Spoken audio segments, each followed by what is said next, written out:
Wapendwa, welcome back to my channel. Before the day ends, I just wanted us to discuss something, and this is regarding the mission of the queen. So the mission of this woman, according to Proverbs 31:12, is to do good and not evil all the days of her life. So it says she does her husband good and not evil all the days of her life. Upendwa, the word good and the word evil are being used in the same sentence, which means that God knows it is possible for you as a woman, for me as a woman, to do good to my husband or to do evil to my husband. But the mission of this woman, according to the instruction given, is that she should do her husband good and not evil. Now, as we look into that, let us understand, how is the heart of goodness demonstrated? So the first thing that Elizabeth George mentions is the presence of good. God's beautiful wife is intent on lavishing every possible good upon her husband. This woman just thinks of wonderful things. She speaks wonderful about the husband. She cooks for him, she serves him, she prays for him, and she supports him, encourages him. She's just focused on doing good. Wapendo, I was encouraged when I came across this one.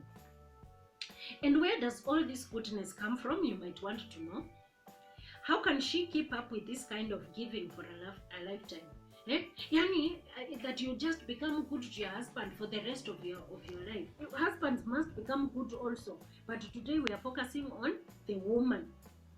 So we are looking at this from a woman's perspective. As God's beautiful woman, goodness is part of what God weaves into her. Doing good is who she is. Doing good, no matter what, is what she's all about.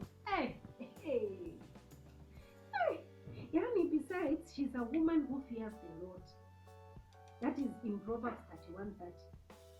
When you fear the Lord, surely you can do good. And he is the one who calls her to do her husband good. Yani, it is God, it is a command. Remember that when you go before God and man, and you say you are going to take this husband to be your lawfully wedded husband, to love and to hold in sickness and in health, in poverty and in wealth. But it is important to say them and to stick to them, because it is a lifetime of commitment.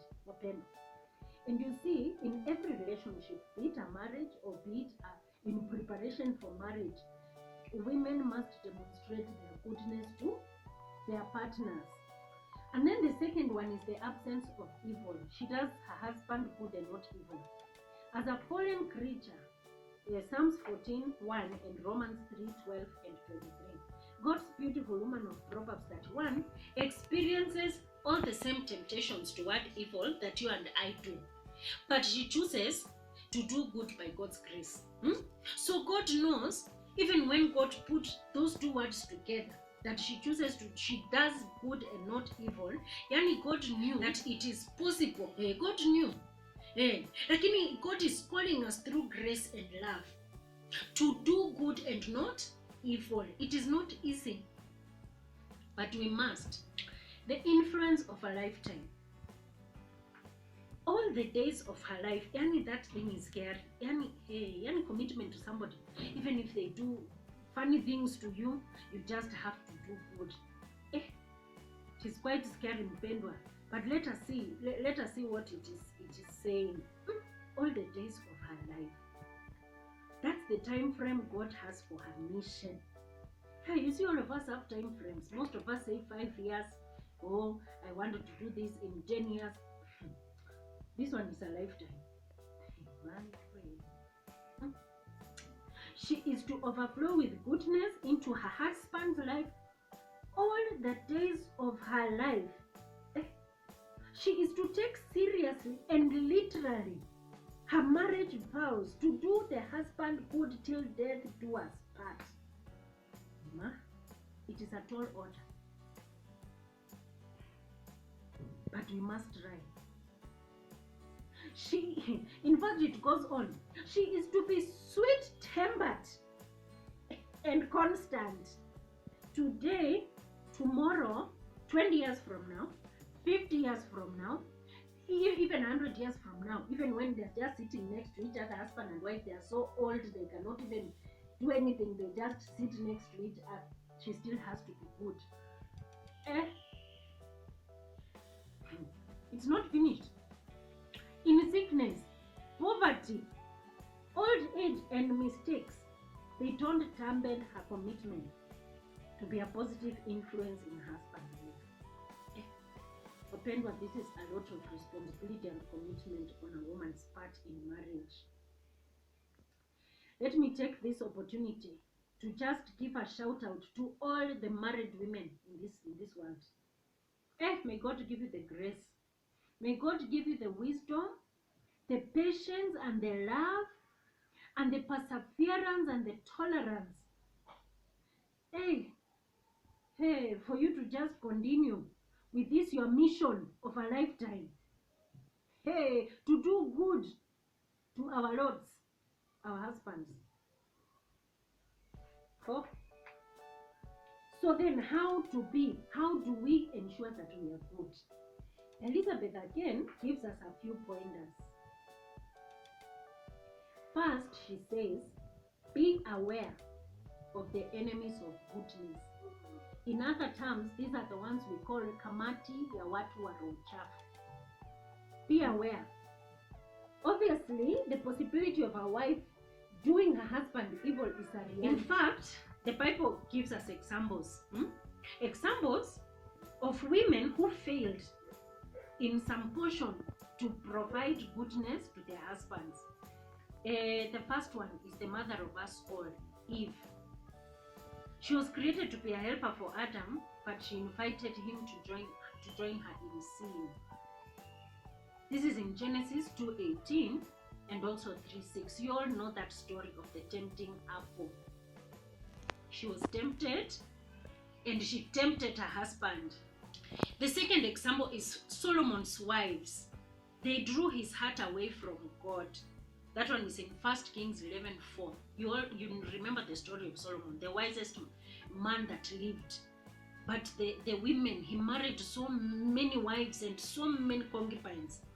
They drew him away from the presence of God. Then there was Jezebel. Jezebel stirred up her husband Ahab to commit acts of abominable wickedness. The story is in 1 Kings 21:25. And then wapendwa, there is Job's wife. You remember what Job was going through? Job's wife counseled him to curse God and die. Yani she just told Job, why must you suffer? You keep your loyalty to this person, this God of yours, and yet he has forsaken you. You have lost your job, you have lost your fortune, you have lost your children, you have lost your business, you have lost everything. And most of us, in fact, fall in this category of Job's wife. Instead of encouraging your husband and telling him, believe, continue, I shall pray with you, hold his hand during the hard times, what do? We provide counsel for him to curse God and die. Or we even go away and leave him. Then there is Rebecca. Rebecca willfully deceived her husband Isaac. If you remember the story, this one was about the two brothers, Esau and Jacob, and the birthright and the blessings. So Rebecca of her heart, when Isaac was telling Esau that go into the fields and get a animal, go and hunt, then come and prepare for me that meal that I love, and then I'll give you my blessings. And Rebecca went and told the younger son, who is Jacob, to do the same thing. And when Jacob went, eventually, he was the one that was bestowed the blessing of Esau. So Rebecca deceived Isaac. And many of us lie to ourselves that if it is your blessing, nobody can take it away from you. Upendo, it can be taken away from you. Kamati ya watu wa roho chafu. Then we have Michal. I don't know if many of you know Michal in the Bible. Michal was one of David's wives. So in 2 Samuel chapter 6 verse 16, it gives the story of when King David had arrived and he was dancing in the square, from the missions that he had gone. And Michal was just looking at him in the window, just like this, and in her heart, she despised him.